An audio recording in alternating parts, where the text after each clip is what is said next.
We're now going to change tack completely. We've talked about how to protect clients' money in the volatile markets. We're now going to talk a little bit about how to give away money. We've got the first of our keynote speakers, Cat Fay from Perpetual Private, and she's going to talk to us about philanthropy, some of the tools that are available to advisors, and how talking about philanthropy can improve relationships with your clients. Please welcome Cat Fay from Perpetual.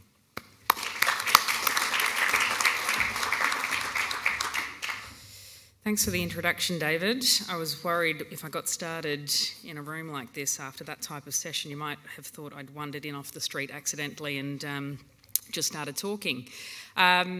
Many thanks for having me. It is wonderful to be here. I hope this morning's sessions have been going really well. I know I'm bravely standing between this room and lunch and that we're a little bit over time, so rather than another technical session, clearly the brilliant designers of today's program have decided to put something a little bit different in between you and your food.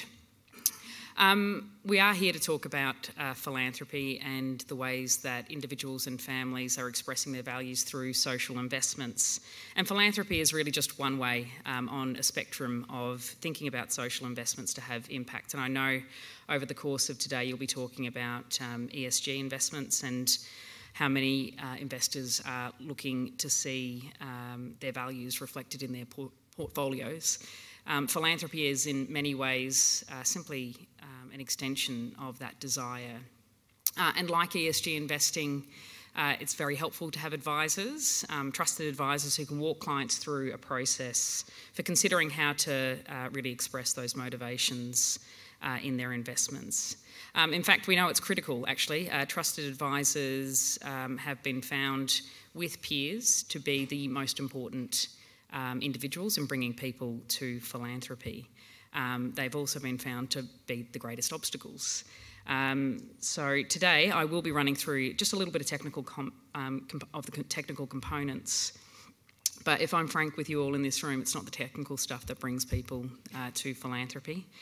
Stories about what's possible is really what brings people to philanthropy and inspires them to give.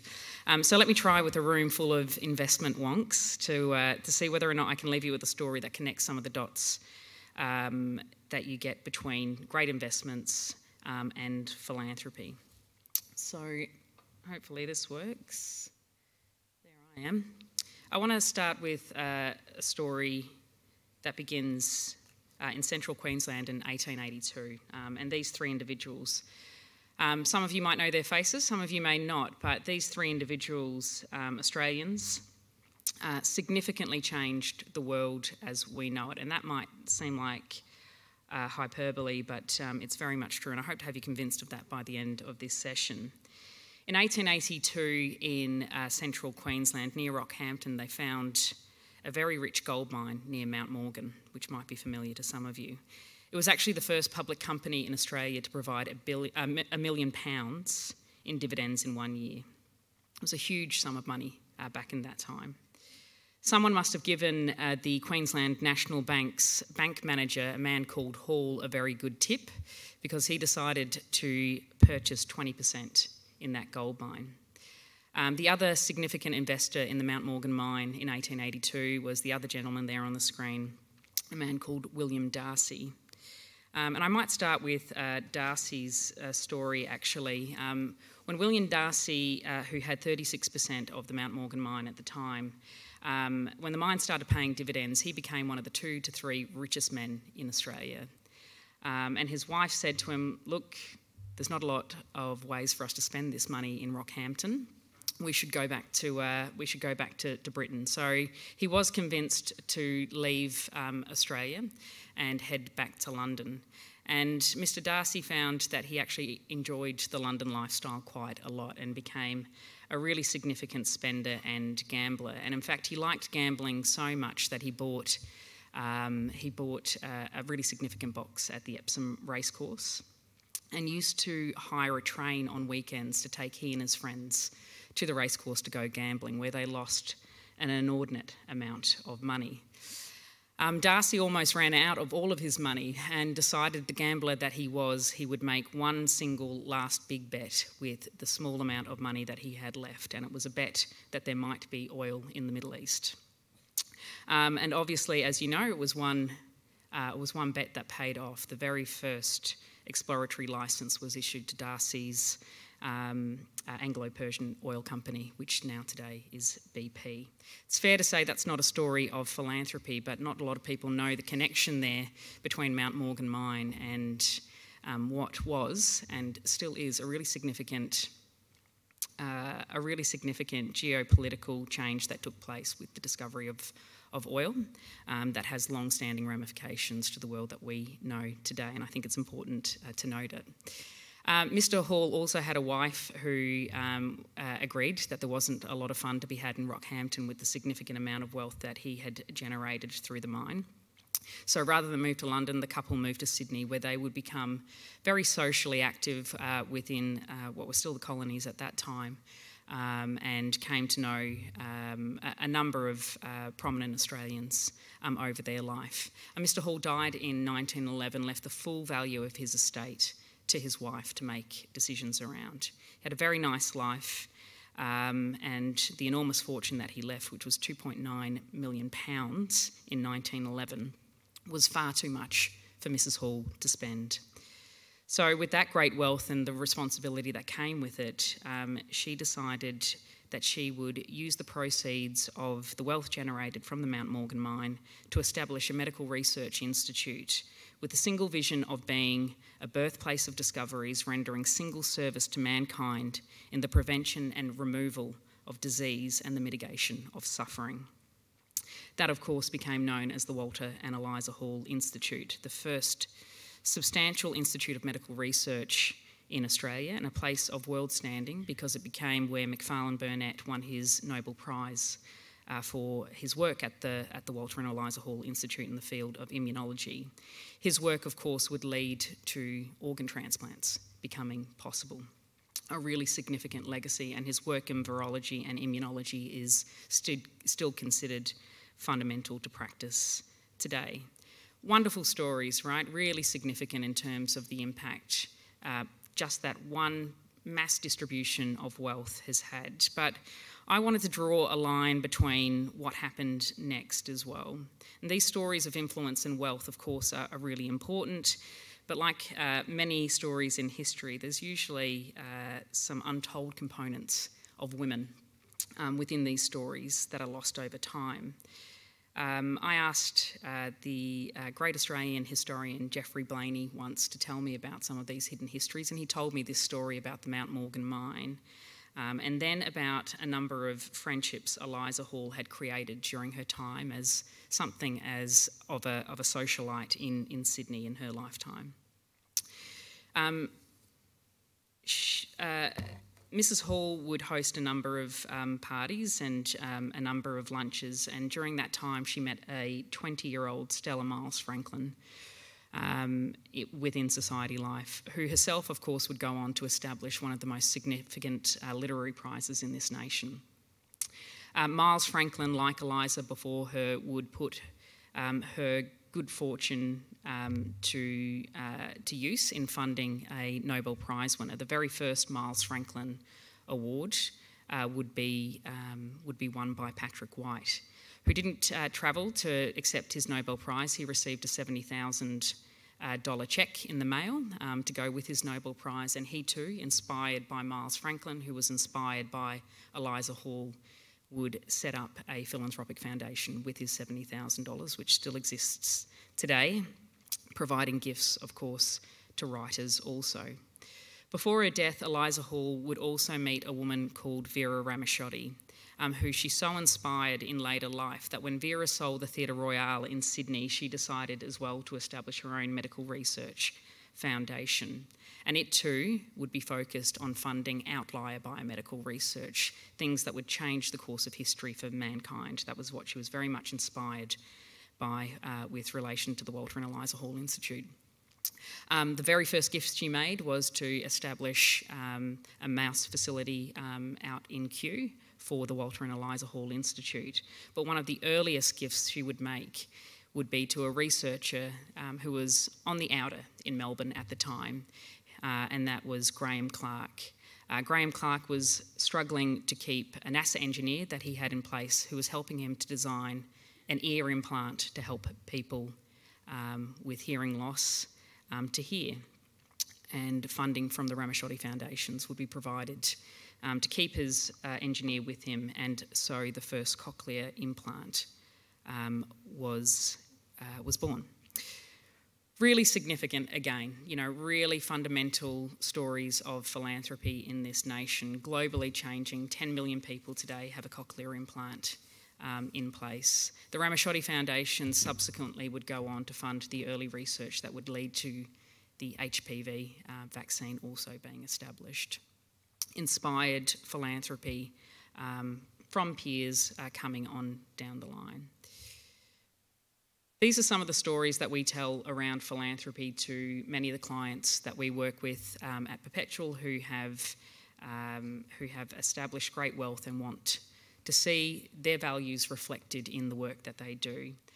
Vera and Clive Ramachiotti, as I said, used the proceeds from the Theatre Royale sale, $6.7 million, to establish their philanthropic foundation. The proviso that all the income generated from those funds would go to medical research.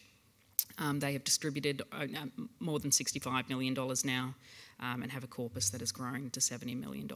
A great example at the higher end, clearly, of the type of impact that you can have. Miles Franklin, and this is a great story as well, because Miles Franklin actually squirreled away her resources over her lifetime and established her charitable trust on her death. The equivalent of $17,500 went into a charitable foundation which still today fully funds the Miles Franklin Literary Prize. It goes to show in an era of the Gates and the Buffetts that actually a very thoughtful gift, stewarded appropriately, can have an enormous impact over time. And similarly, a smaller award, but Patrick White established his literary prize also with the funds, a smaller amount of funds, which again will tipple over into $1 million distributed in very short time. So again, a legacy piece and an enormously important story to be able to tell. So there's some of the stories, but I wanted to sort of flag with you, those of you in this room are obviously trusted advisors with many different hats on, either as financial advisors or to advisors, of course, as well. So your role is incredibly important. We talk about triggers for philanthropic events, and you can see with people like the Halls, it was a windfall event. Of course, that's a wonderful time to start talking about philanthropy. A major tax event, philanthropy will never be a single tax strategy, but for clients that you're working with who genuinely want to see their values reflected in their wealth, it should absolutely form part of a conversation that you're having with your clients.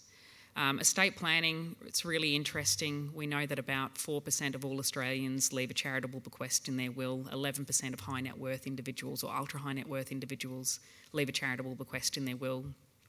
Simply by asking the question, do you have charitable intent, during the process of an estate planning conversation, triples the amount of money that is left via estates.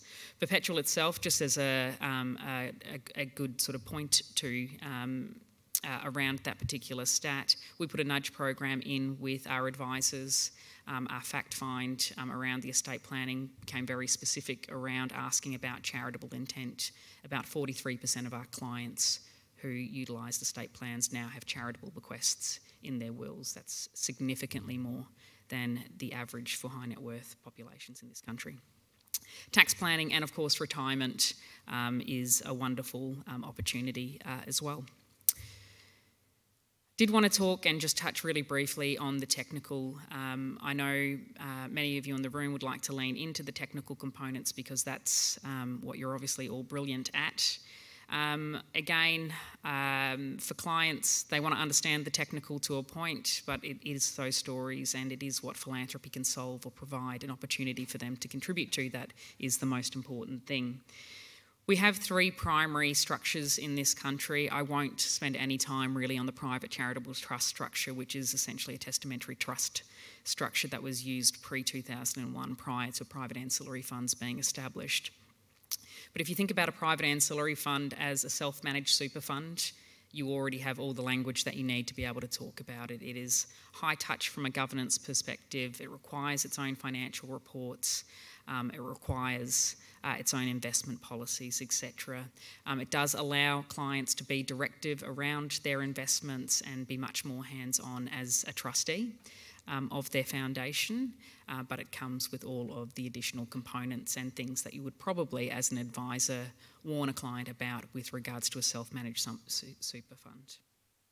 A public ancillary fund is more in the vein of a retail super fund, and that's a great way to think about it. It's essentially in a pooled investment fund. When we talk about it, we say it gives you all the joy of philanthropy without much of the compliance or the burden of philanthropy. But like a retail super fund, there are some things that you will not be able to have, decision-making power around. So here are some of the things around a private ancillary fund. We know that a lot of clients that we work with don't want a corporate trustee structure. They don't want to be trustees of these funds. There are advisory committee structures that can be created that can have appointor powers attached to them, so all the power of trusteeship, ultimately without any of the responsibility in those instances for families that are looking to engage in philanthropy with a private ancillary fund or a private foundation, but don't want to be spending their time on the trustee components. 5% of net assets need to be distributed annually to DGR charities, so that is the majority of sort of well-known charities in this country, and they can be utilised obviously to engage children and grandchildren, and multi-generational approaches are very effective using this particular foundation structure.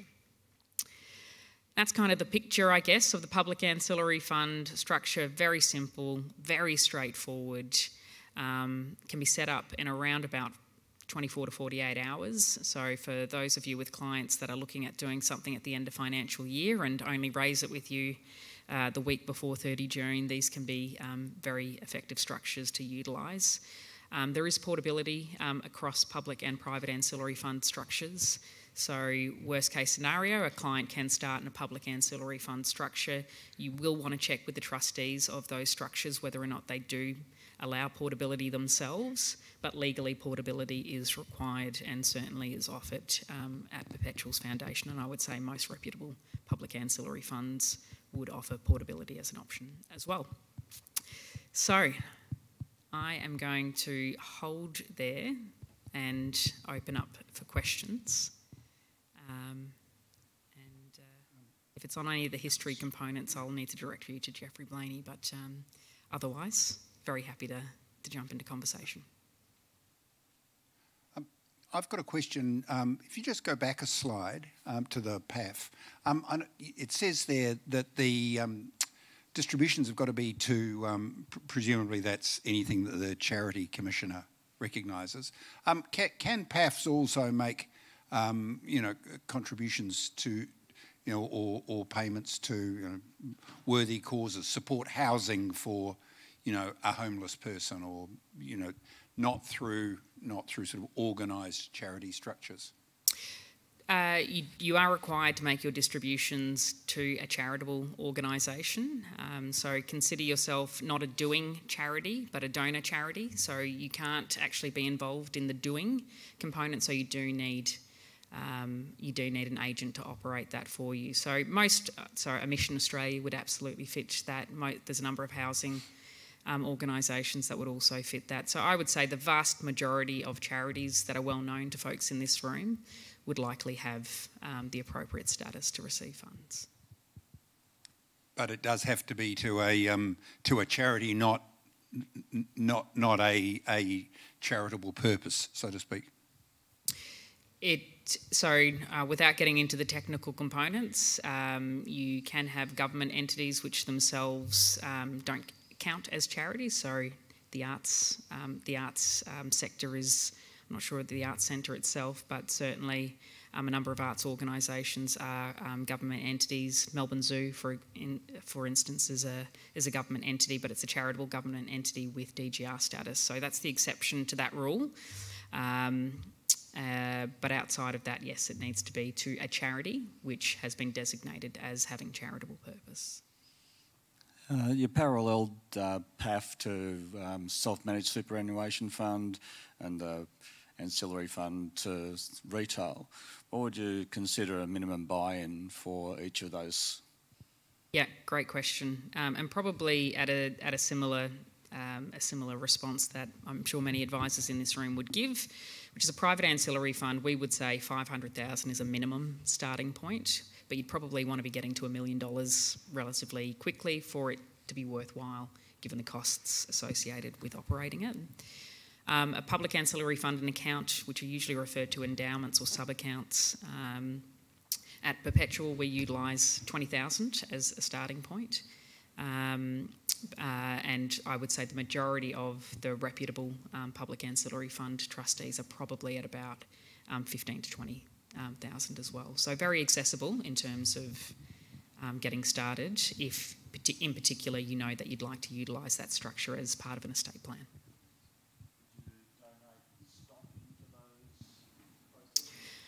Yeah, and so there are a number of benefits to in-specie transfer into those structures, obviously because they are tax exempt. You do see all of the CGT benefits obviously there, and while you don't see tax deductions obviously to estates, if you do via your estate utilise the CGT heavy assets as an in-specie transfer into either of these structures, once they are established pre-death, although the accounts don't need to be established, just the public ancillary fund structure needs to be established pre-death, then you will see that those K3 event benefits as well. Yeah, absolutely. Last question here. Yes, I was just interested whether ESG is a focus instead of the example used with investment towards biomedical research or the other more traditional, whether ESG is the bigger focus now, and whether investments are being directed with specific ESG criteria. Yeah, great question. I would say that a lot of the philanthropists that we're working with are probably as mixed and varied as the investor landscape. So we don't necessarily see people that are more attuned to being ESG investors setting up philanthropic foundations. It tends to be a life stage and a having enough idea that really drives their philanthropy and wanting to contribute to community. So there's no sort of ideal individual who's saying, am I going to do philanthropy or am I going to utilise ESG as a reflection of my values? Certainly for individuals who are very values driven with their investments, they are perhaps more primed with relation to philanthropy. But if you think about the social investment spectrum, where you have philanthropy sitting on one end and probably at the other end you have your typical investments, whether they're screened or thematic in nature at the other end. I think most of those individuals who are ESG focused probably want a diversified social investment strategy as well. So if they have enough wealth, philanthropy is absolutely still an option.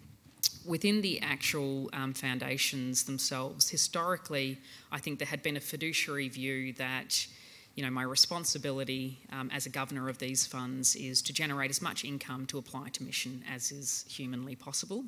I think that has certainly changed, and we've seen a really significant shift among the philanthropic clients that we work with who want to ensure that their portfolios are ultimately aligned with the grant making, or certainly not working against the grant making that they're undertaking.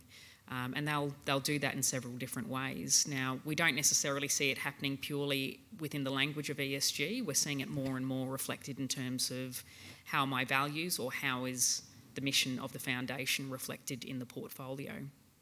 And an example of that might be we have a number of clients, for example, who are interested in support for Aboriginal education and employment.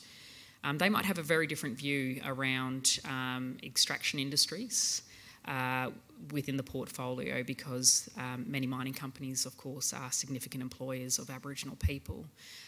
They might want to only be investing in companies who have accelerated RAP programs, or they might have differing views around restorative processes, environmental processes off the back of that. But it's a more nuanced conversation in many instances where clients are attempting to align their portfolios with their grant making. We're also seeing a range of those clients asking for very different reporting on their portfolios to just performance now. They're wanting to see their portfolios aligned with SDGs, for example, with regard to what they're attempting to achieve in their mission. So there's a real mixed bag.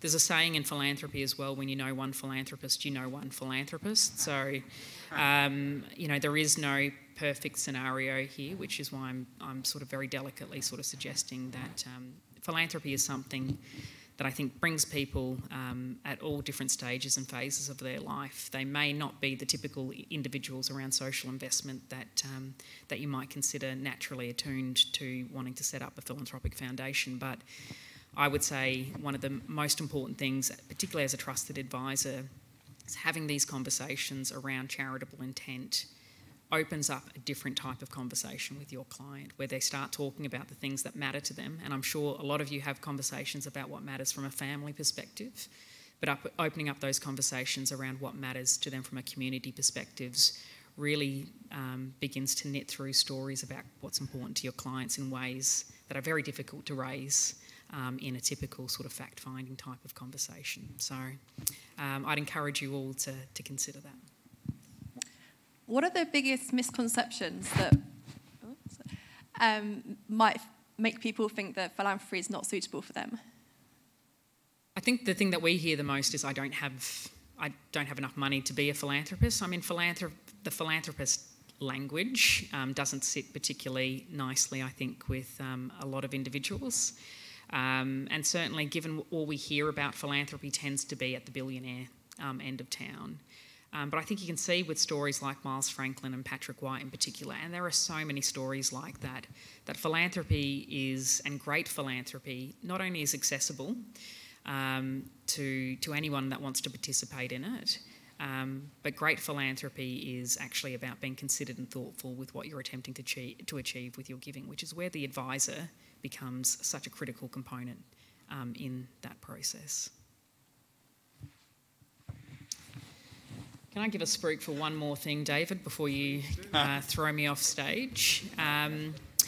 Perpetual with Stanford University has created an advisor toolkit specifically to help advisors work through conversations with their clients around their philanthropic journey. We have these on a commons licence quite deliberately. We don't want it to be perpetualised. We believe this is an all ships rise opportunity for us to engage significant wealth in this country in giving back in a really thoughtful and important way. So I'd really encourage you all to find that toolkit via the Perpetual Philanthropy website and make use of it in your conversations with your clients. Thank you.